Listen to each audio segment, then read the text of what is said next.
Found a... Where are you going? Maybe it's saying stay away from the rocks. Keep up, mother. Dinner is served, madame. It's the last time that we can cross over to Linda's farm. Anyways, carry on. That's what it's for, right? It's either that or a frightening lay-by.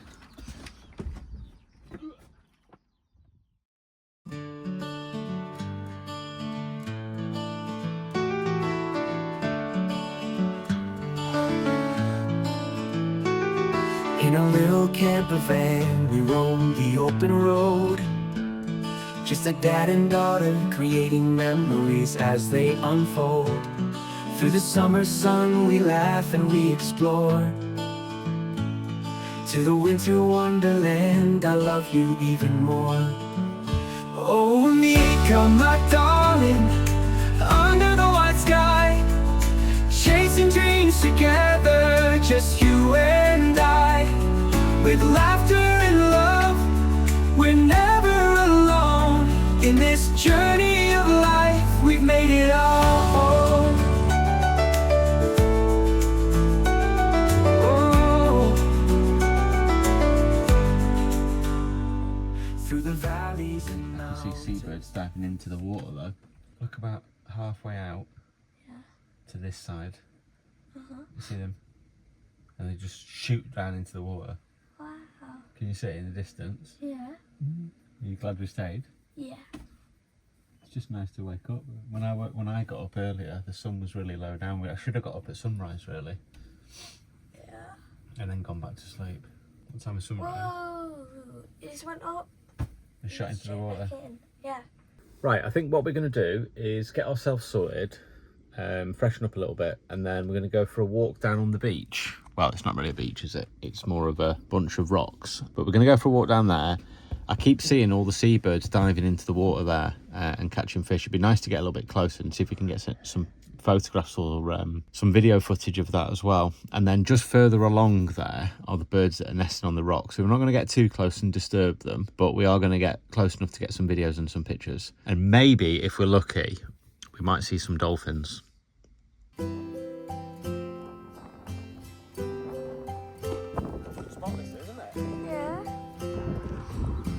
little bit busier this morning. A few people down on the beach already. Oh, hello. Straight to his nest.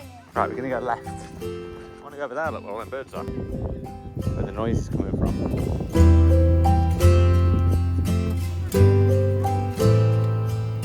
Right, there's a good chance we could end up covered in seabird poo if we go underneath these little, well, they're not that little to be honest. Guys. Underneath these guys, yeah. Yeah, it's bizarre, isn't it? I can see you in that. So that's the park up from the beach. Really good. Really noisy at night time. There's a lot of cars going past, but I slept through it. well, as long as you slept, that's all that matters.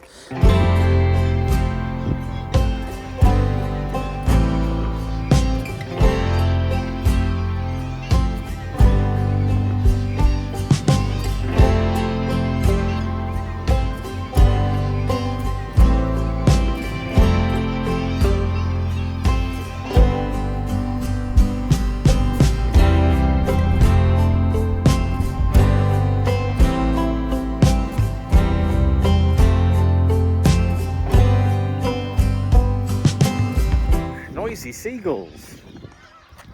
Right. Indeed. Very noisy. You can hear them all from the road. I've just found a... Where are you going? Yeah, they got that on camera. We did see that. There's a pirate flag over there. Probably isn't a pirate flag. There's definitely a flag there. Or two flags. There on the beach, on the rocks. Yeah. That's brave. There's definitely some sort of flag there. How bizarre. Why would there be a random black flag? Maybe it's saying stay away from the rocks because they keep collapsing. Maybe that's why. I'm not joking either.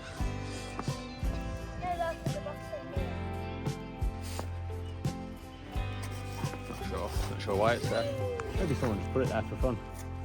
It does look like these cliffs have been falling down though, so yeah, look at that one there. That might be why there's no birds on it. Maybe there was birds until the rocks fell down. Get away before our viewers start complaining about my poor parenting skills.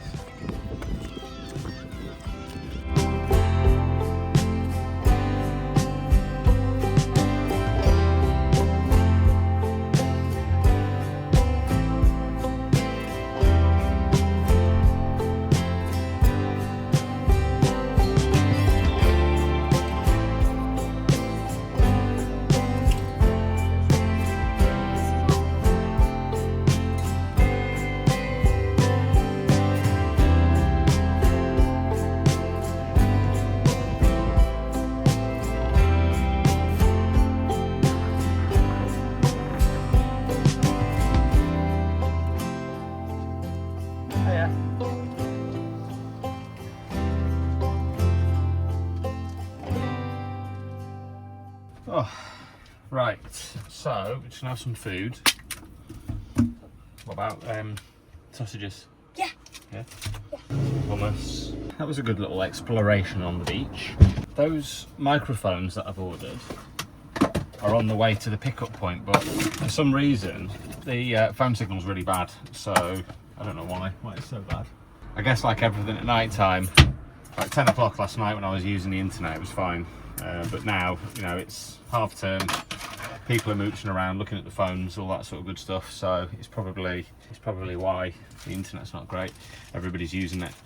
I've just ordered a 240 volt LED indicator, which I'm going to put somewhere in the van because I keep leaving my inverter switched on. It uses about 2% of my battery an hour, maybe not that much, maybe 1% an hour. But yeah, that's quite a lot if you think about it, considering how much power I do have. Yeah, so as soon as I get a signal and I can work out what time this delivery is coming, then we can work out whether we're going to stay and wait for it, or whether we're going to drive off, do something and come back and collect it this evening. I could do with it being delivered right now really, because there's somewhere where I want to go and I definitely need it for that. Yeah. That girl's got a Lever's 25 hoodie on. Just walked past. Oh, how tall is she? How measure she? Tall. No, I didn't measure her. Tall enough. Keep up, mother. Right then, dinner is served, madam. Hey! Red hot sausages. Still have the inverter, Gary. Don't forget. Gosh, that's hot. Just cooked it. I know that. Van's a million times better than it was, isn't it? Hey, thank you. Can you come back? It's on the plate, you can dip it in. Okay.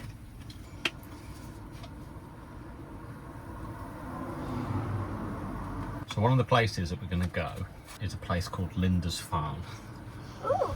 So remember we said about the Farne Islands? Called Linda's Farm, that one. And there's a castle on it, and there's a museum, if I remember, from being a kid. Can't remember. Cool. You went here when you was a kid? Yeah. Cool. Well, it's cool. It's a cool trip. Wow.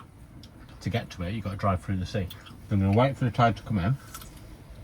When the tide goes back out, as it goes out, a road appears, and then you drive across the road to the island. Wow. That's real cool. So we can go and do that. If you want to. How you doing? Yeah, good. So we can drive to the island and we have a look around.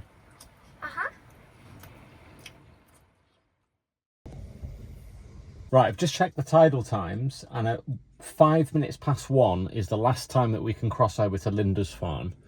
It's 40 minutes drive, it's 20 past 12, so that gives us 5 minutes to play with. So, let's see if we can get there and get across.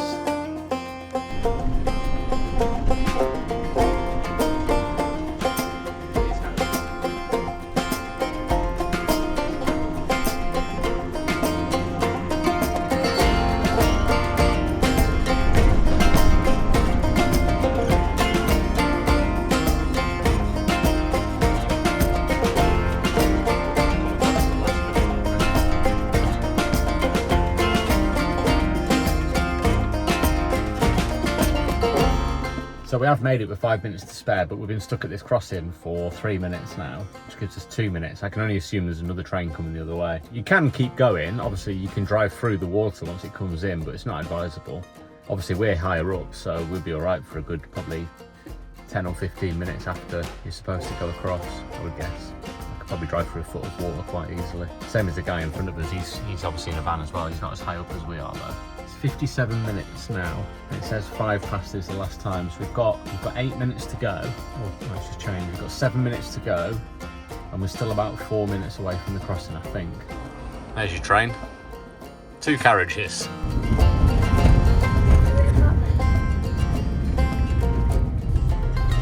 Alright, so as soon as I stopped the camera and opened the maps up, that train came. So we've got 3 minutes to get to the coast. Basically, we've made it with about 4 minutes to spare, so we should be alright. I wish these bloody vehicles had crossed to let us through. Taking up all the bloody space. I know. So all this traffic must purely be because of the house. Wow, imagine living there. Anyways, carry on. See you later, my friend. It's just us. Lead the way, Mr. B. Alright, we made it. Obviously all of this here ends up in the water. Wow.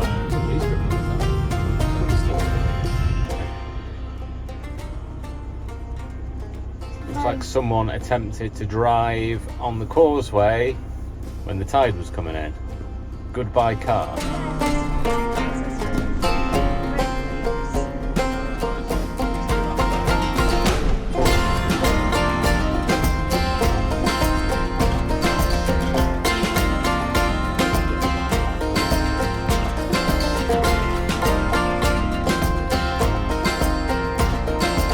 Right, we made it. It looks like we have to stay in this car park and we can't go any further, which is a bit annoying. Jesus Christ, it's still windy. It is what it is. May the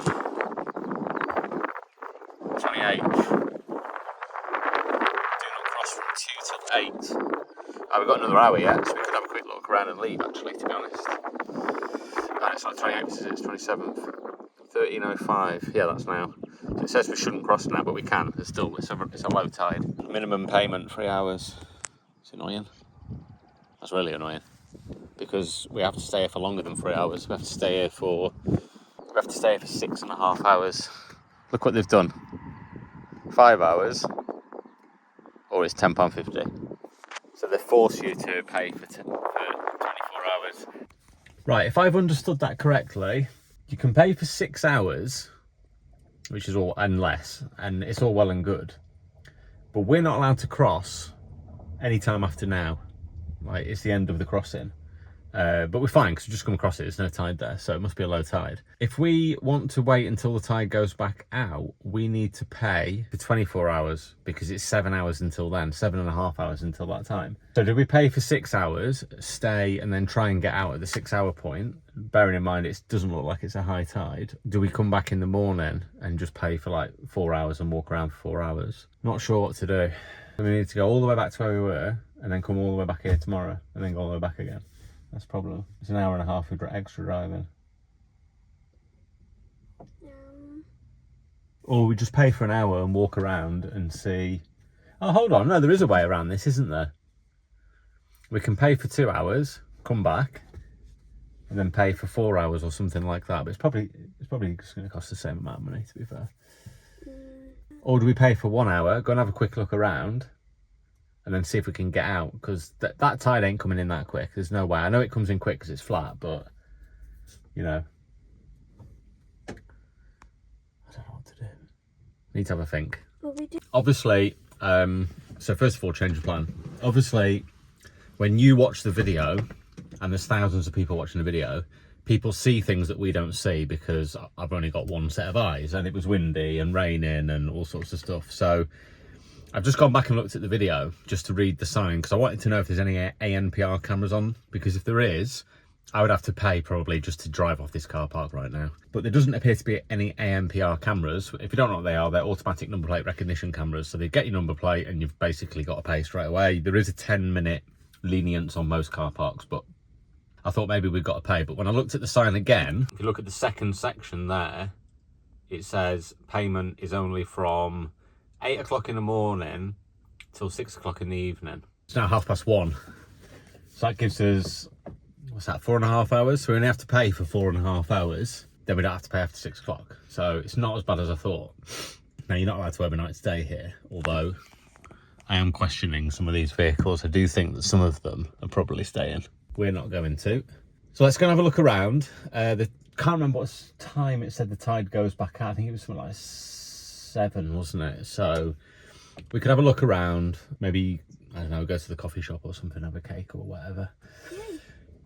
Buy a fridge magnet. I think what we're going to do then is we're going to stay here. Then I can't remember. I think the tide said it was going out 7 o'clock or something like that, but that's when it's gone. So what we could do is we could leave here at like 5 and make our way down to where the tide does go out, because the road obviously will become uncovered. And if we can safely get through, i.e. the road's not got water on it, then we'll leave. But yeah, we may as well stay. We've come here now. I don't really want to come back tomorrow. I'd rather go and do something completely different tomorrow. Yeah. I know what will happen is it will just be like, nah, sod it, let's just not bother. All right then, so let's go and pay. Then we're going to have a look around the little village, and we could go over to the castle as well. It's not too far away. It's probably about a 10-minute walk. The castle is closed, unfortunately, but we can still have a look around and all that good stuff, can't we? Yeah. Yeah, and there is going to be a good sunset tonight as well. Well, I don't know. I haven't got a crystal ball or anything, but it did say it was going to be clear. So yeah, if it's good, then maybe we could hang around for the sunset and then go back, pick up the microphones and get our heads down for the night. Yeah. And I'm looking forward to creating some new content with new mics. Yay. All right, let's go. Right, so we're just going to, well, I'm just going to have a coffee, and Amika's just playing on the phone for a little bit in the front, chilling out. It's nice and warm in the front, actually. Just emptied my bin in a public bin, but I figured if I'm paying like £7 or whatever for parking for the council, then I think they can get rid of my bin for me. I think that's a fair one. The bin was completely empty anyway, so it was only half a bag. I don't really like using those bins, to be honest. I feel like, well, I don't know, I feel like they're for other people to use, not for camper vans, but like I say, I only had half a bag of rubbish. It was literally less than a shoebox, a small shoebox at that. So we're going to switch on the inverter. The coffee machine will initiate. Let's get a coffee on the go. I actually forgot what time it said it was going to come in. Sorry, go back out. 7:35 it says. God, 6 hours basically from now. But yeah, a car's just come in. I just watched the car drive in, so he's obviously got across. I think that's worst case scenario, you know, if it's like a massive high tide. There's another one leaving right now as we speak at high speed, so they're obviously trying to get across as well. But yeah, there's no way I'd try and cross, like, if it looks a bit dodgy, just walk, guys. There is no way in a million years I would try and get across, even though I've obviously easily got a foot. I could drive through a foot of water all day, probably 2 foot of water all day long, no problems whatsoever. But yeah, I don't want to be that idiot that everybody who's bird watching turns around with their cameras and starts taking photos of, and then they end up on the news. Although we could get a flag out and say travel with Gary and Amika, please subscribe. Right there, let's get a coffee on the go. And some sugar as well. A bit of sugar. I don't always have sugar in coffee, but it kind of depends where I am in the day. Well, it depends where I am mentally, to be honest. I'm covered in cuts everywhere. I must have about 150 cuts on my arms, because next door neighbour where I live, their garden's elevated from my garden by about 8 foot higher, and he's got massive conifers. So all of his conifers are obviously like as big as a conifer gets, but 8 foot higher than that. And not that that's relative, but his garden basically just blocks out my garden from the sun. And not only does it block out my garden from the sun, they all hang over 3/4 of the way over my garden. So if my garden's that big, like, they're hanging over that much from this side. So I only have that much like space basically. The sun does come in before it gets to there, but it does block all of the garden basically after about lunchtime. So I decided I was going to go up, and I've said many times you need to cut your hedges back. So I've deliberately cut them so it kills them all. I did it 2 years ago or 3 years ago. I did it and it killed them all. So they've all just basically fallen, you know, just killed all those conifers basically. But yeah, I kind of asked them to get somebody in to do them properly. I've complained to the landlord because we're renting, to the house agent, who said they were going to speak to the landlord, who would then speak to the neighbour and try and get it organised. And I've done that 4 times now. I've done it for the last 2 years since I went up and risked life and limb. So I decided that since there's no action being taken, and the guy doesn't live there either, it's not like I go and knock on the door, which is weird. I don't know, I never actually see anybody in the house. So I decided the best thing to do is just to go up there and cut them down myself, and hopefully they'll die. And my next door neighbour, he's got an absolutely insanely nice garden, like the most amazing flowers and plants in there, and they block his garden as well. And obviously plants and all that sort of stuff need sunlight. So I went up there and cut them down, and I was like, I made a bit of a mess of those, like sorry, like, but you know, I needed a bit of space, a bit of light in the garden. And they were like, wow, no, that's fine by us. So they were obviously chuffed. So yeah, maybe I need to get back up there and cut the rest down. So yeah. Anyway, that's a long story to tell you that I've got cuts on my arms. Oh, there's a bit more rubbish. I'll chuck that in as well. Why not? Let's just throw it all in. May as well. That's what it's for, right? Sorry about that, I'll throw it in a lay-by. I'm joking, by the way. I wouldn't throw it in a lay-by. You alright in the front? Yeah. Thought so. Right, I'm going to finish this coffee, and then... Well, that's odd. Why is that not charged? So it's gone from 30% to 3%. So I haven't got a camera to use now. Well, that couldn't be any more annoying, could it? What's that then? I don't believe that. It's definitely plugged in. Maybe this cable's not powerful enough. It's obviously a data cable. Right, I might have to stay for another 10 minutes or so while this charges up, because there's no way I'm walking around the Holy Island without a camera. Not a chance. I'm going to chill out here for 10 minutes while I put some charge in that, then we're going to go.